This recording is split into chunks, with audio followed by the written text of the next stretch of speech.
நமஸ்தே குட்டீஸ். இன்னைக்கு நம்மளோட குட்டி हिंदी लर्नर चैनल प्रवेशिका फर्स्ट पेपर 8th एक्सरसाइज பாருங்க. किन्हीं 3 प्रश्नों के उत्तर 5-5 वाक्यों में लिखिए. அந்த பகுதியில் இன்னைக்கு வந்து நச்சிகேதா के चारित्रिक विशेषताओं पर प्रकाश डालिए. இந்த क्वेश्चनக்கு ஆன்சர் பார்க்க போறோம்.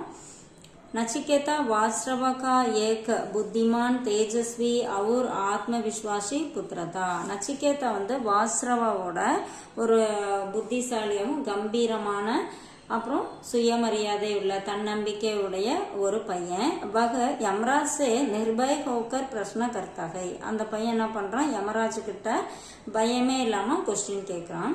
उसमें सत्य की खोज, धैर्य, पितृभक्ति और आत्मज्ञान की जिज्ञास जानकर यमराज को भी आश्चर्य हुआ. அந்த பையன்கிட்ட இருந்த அந்த சத்தியத்துல இருந்த தேடல், அப்புறம் அவனோட தைரியம், அவங்க அப்பா மேல இருந்த பக்தி, அப்புறம் அவனோட ஞானம், அறிவு, இதெல்லாம் வந்து பார்த்தோன்னே அவன்கிட்ட இருந்த அறிவு எல்லாத்தையும் தெரிஞ்சுட்டு அந்த யமராஜருக்கு வந்து ரொம்ப ஆச்சரியமாயிடுச்சு. एक छोटा सा बालक इस लोक में सुख देने वाली वस्तुओं न मांगकर अदृश्य स्वर्ग के बारे में प्रश्न कर रहा था.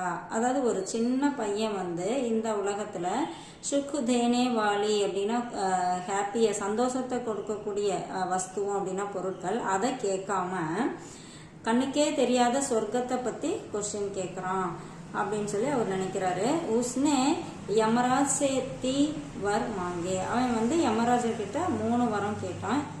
अपने 2 वरों में उसके पितृभक्ति प्रकट होती है.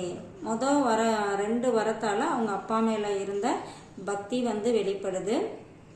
तीसरे वर में आत्मा का रहस्य पर प्रश्न किया. 3வது வரத்துல வந்து ஆத்மா, உயிர் இருக்கு இல்லையா, அதோட ரகசியம் என்ன, ஆத்மாவோட ரகசியம் என்ன அப்படின்னு சொல்லி क्वेश्चन கேட்கறான். इससे उसका ज्ञान परिलक्षित होता है. இதுல இருந்து அந்த பையனோட அறிவு வந்து பிரதிபலிக்குது அப்படின்னு சொல்லி சொல்றாங்க.